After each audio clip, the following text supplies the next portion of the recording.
here we are. The one episode that I've wanted to make the most, and the one that's going to have some of the more recently debated entries in our little arsenal of special weapons here. It's time to dial in from long distance and send one from downtown because we're talking sniper rifles. You know the deal here. We talk about some exotics, some legendaries, the heavy hitters in both sandboxes, and sniper rifles have always been relevant in Destiny 2 and possibly the special weapons, namely in the PvE ecosystem. Why?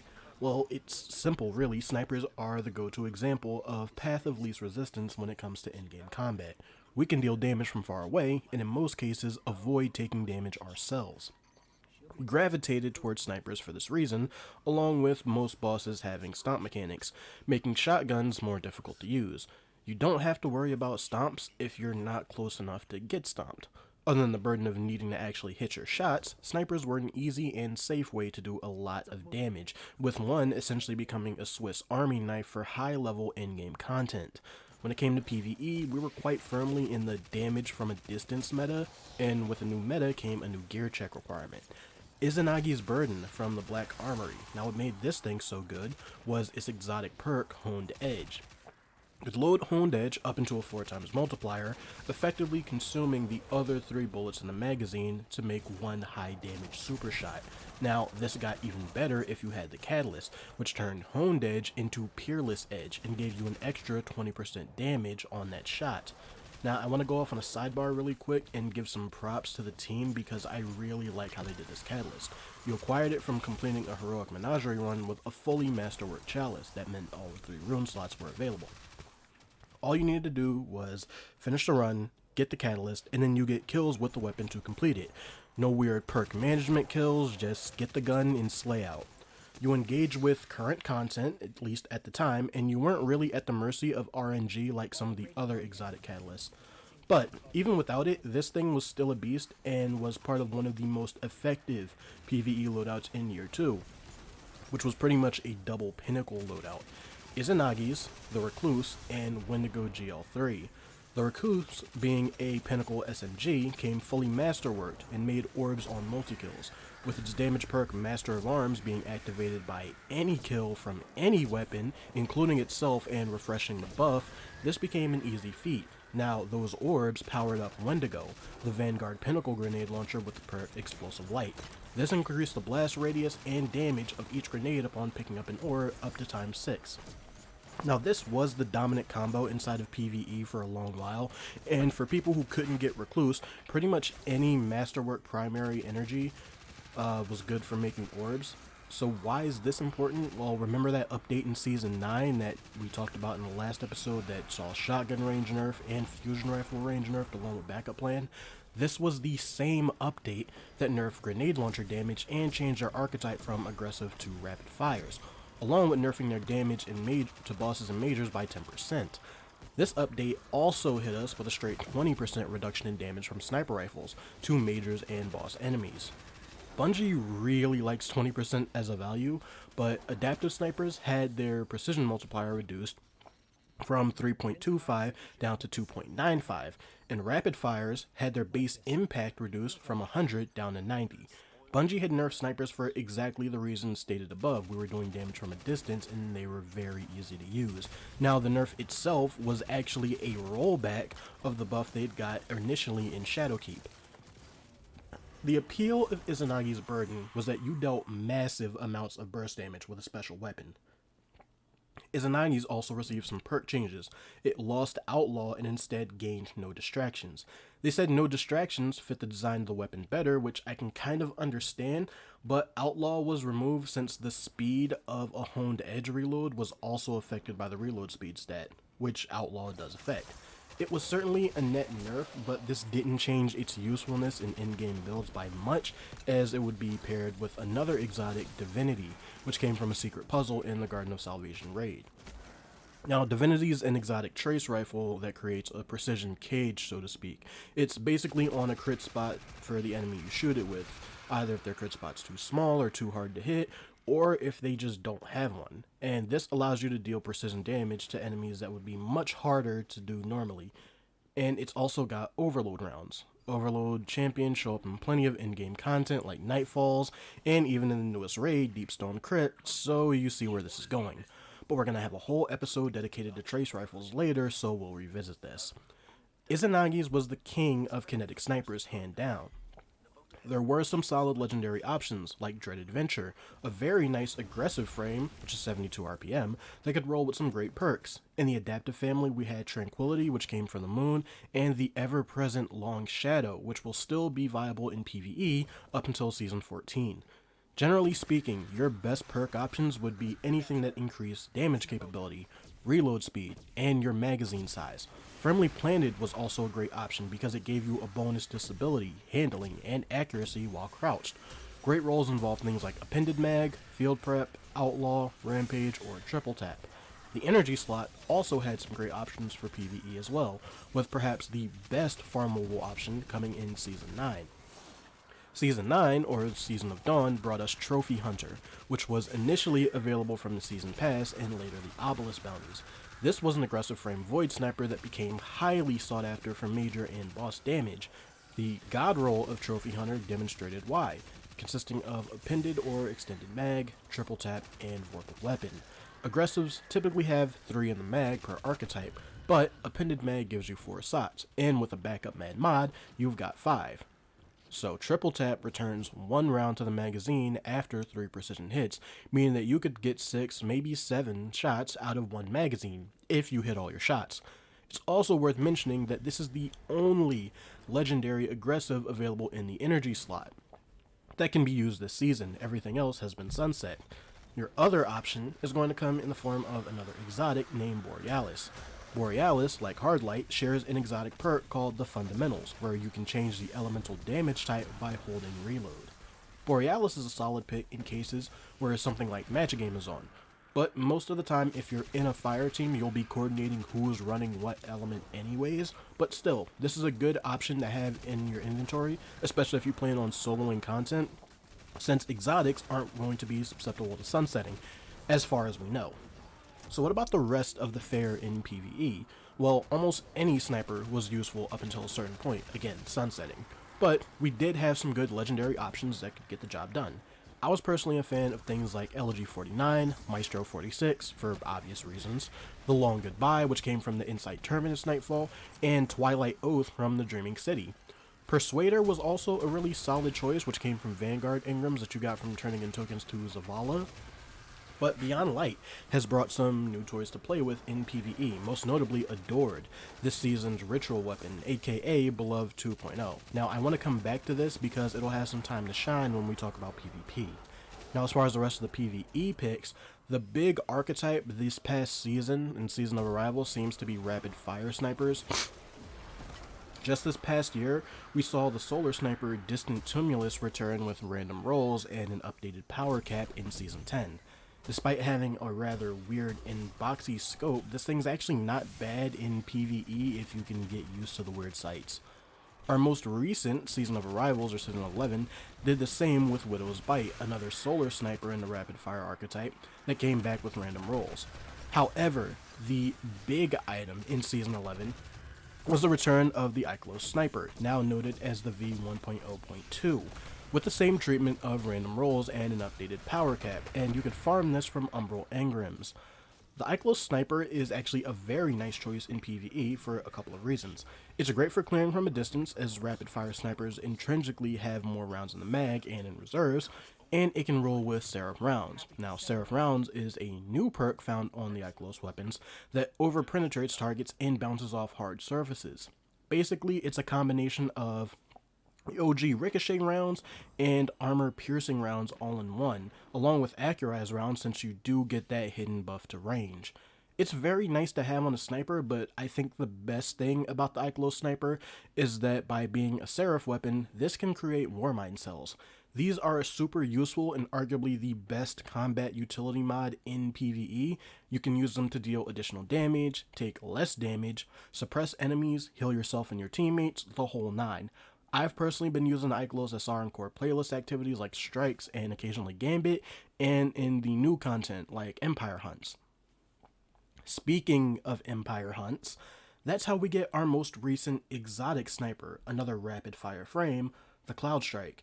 Now, this thing is an arc sniper with the exotic perk Mortal Polarity, which generates lightning strikes upon precision final blows.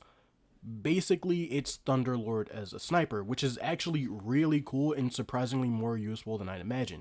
You can also create lightning strikes by landing turrets rapidly thanks to the perk Stormbringer, which does decent damage. I want to say that this is a weapon that I really like, not just for its utility, but also because it's really freaking cool. Not every exotic has to be top tier for damage, but rather it has to be unique. It has to do something that other weapons can't do. Cloud Strike definitely fits that bill, and it's unique. It does something more than just doing what a legendary option would do better. And it also plays into the power fantasy of Destiny very nicely. This thing has some serious utility with the lightning strikes, which also proc in PvP and could catch people bunched up. I think this might be a popular pick in something like Iron Banner where people are stacking up on zones. The range of the strikes is about 4 to 5 meters, so I think this is definitely going to be a bit of a niche pick, but we may see it more if people are trying to run stacks. I think it's a mileage may vary kind of weapon for a bunch of people, especially inside of PvP, and that's for a couple of reasons. Since it is a rapid fire frame, it's going to need at least 3 body shots to kill a guardian at average resilience, and you spawn in with 2 shots. Again, the archetype's based impact was reduced to 90 in that February update, so you have to hit your shots with Cloud Strike. There's no other option. The other reason is that this thing has 50 zoom.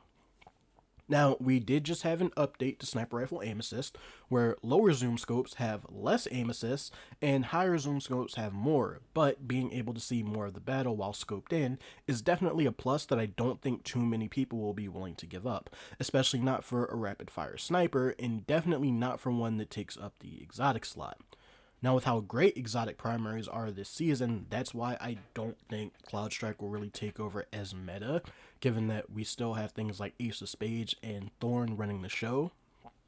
I think it'll definitely remain in the sandbox like as a fun pick. We may see it give some utility to a lot of people, but I don't think it'll be consistent, so I'm not expecting to see this inside of things like Trials or Iron Banner.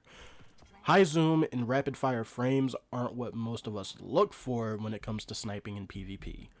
So what do we look for? Well, it's pretty much the polar opposite. Let's talk about PvP snipers because here the approach changes as well as our desired attributes pretty drastically. Generally, we're looking for 3 main things: low zoom, high aim assist, and high handling. Handling is a bit of a two-parter, since we're talking about both our draw time as well as our ADS time. Being able to quickly scope in and take out an enemy is key when it comes to sniping. The low zoom is because you want to be able to maintain as much peripheral vision as possible and see as much of the battle as possible while you're scoped in. So the best options for snipers are going to be able to secure that one-shot crit at pretty much any range. When it comes to trait perks, our best options are going to be things like snapshot sights, quick draw, and moving target.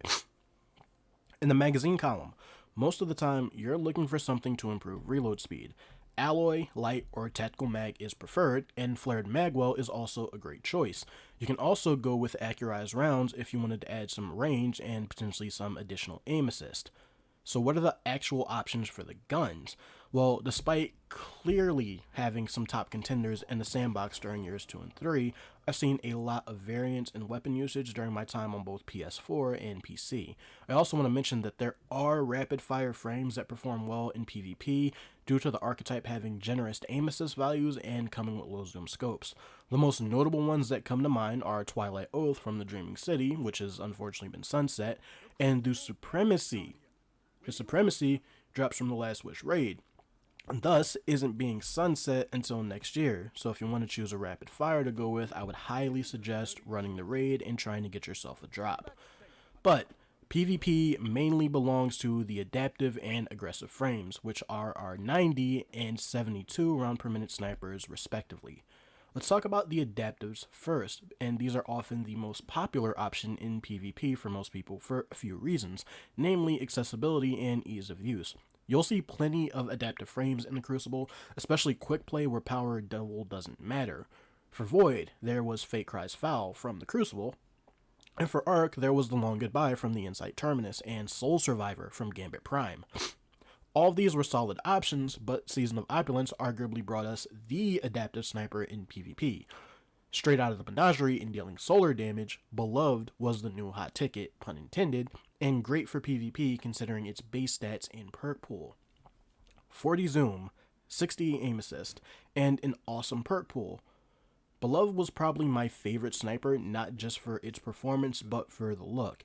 If any of you remember, all the menagerie guns were Callus themed and had that jeweled, almost gaudy look, but for Beloved, I think it actually just felt right. And the ornament wasn't half bad either. But as for how the gun actually felt, it was great. Not only is the adaptive archetype rather forgiving to use, but since it was a menagerie weapon, you could control the type of masterwork you got, with most people opting for handling or range. The first role of Beloved I used in PvP had snapshot and moving target, and it served me very well. It would take me over a year, October 11th, 2020 to be exact, to get the god roll of accurized rounds, snapshot sights, and quick draw. Literally a month before it was sunset. But not to worry, because Beyond Light brought us Beloved 2.0 in the form of Adored, the ritual weapon in Season 12.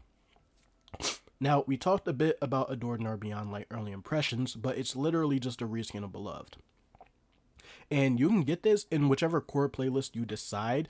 Aside from some changes in base stats and perks, it's pretty much the same gun, just in arc form. It does, however, retain the high aim assist of its predecessor, sitting at a healthy 68, which you can further boost with a targeting adjuster mod.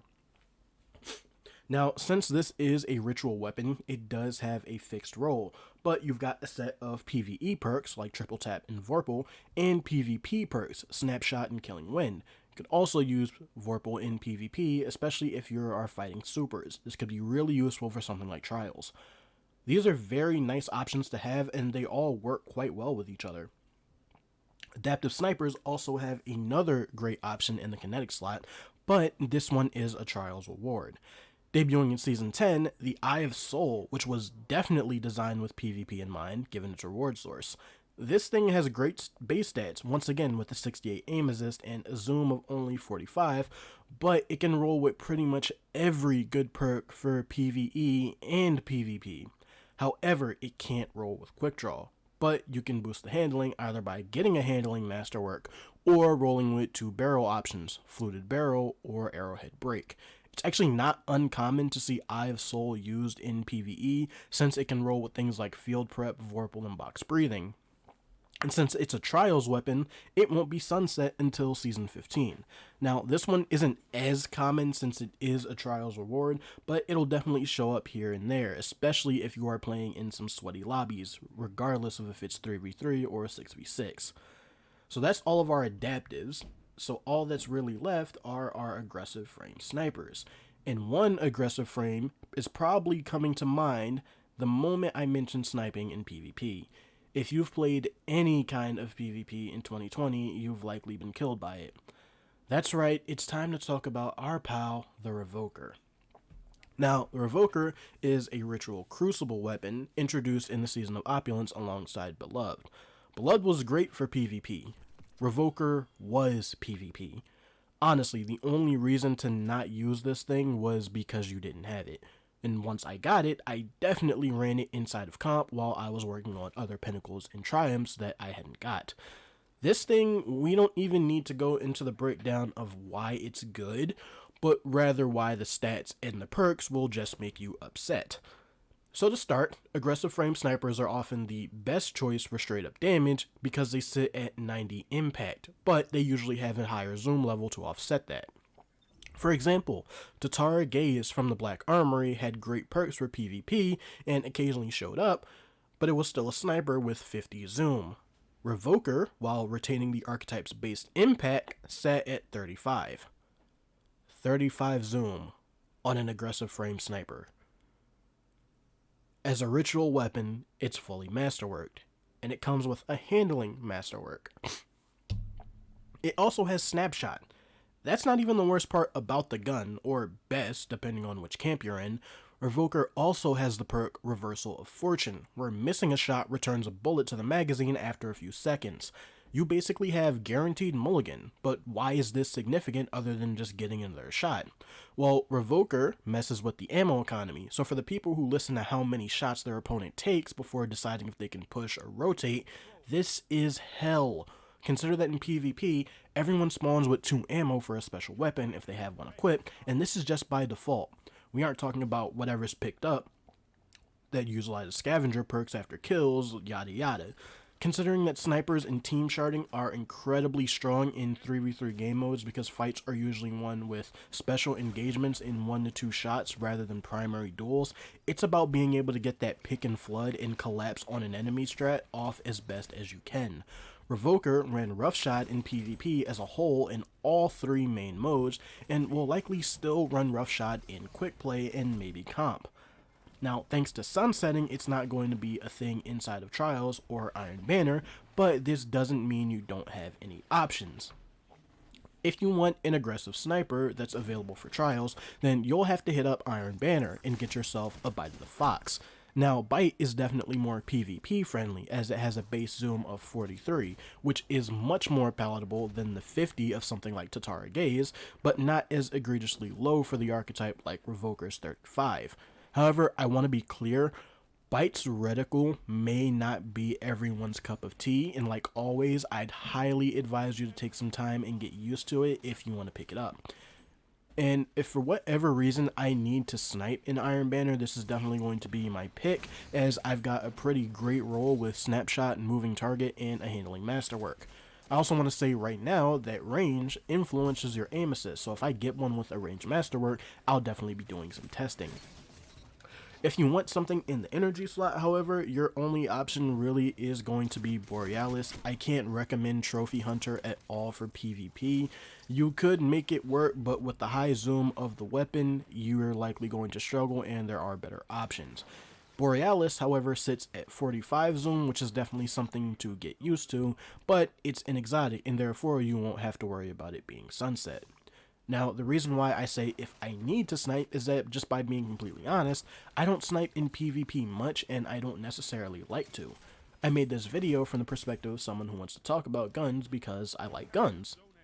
And just because I don't like to snipe in PvP doesn't mean I don't like sniping in general. Now, you don't have to be an expert sniper to know how good these things are and the impact they've had on PvP as a whole. Most of the time, I'm shotgunning as my special weapon option for various reasons that are usually related to map size and just personal preference.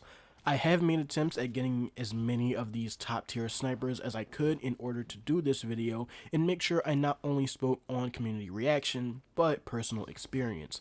Consider this more of an overview, and if you want a real deep dive into sniping in Destiny, I'd highly advise you to check out some of the other creators on the tube like Patty Cakes Gaming, Cool Guy, Fallout Plays, and Kami Cakes, just to name a few.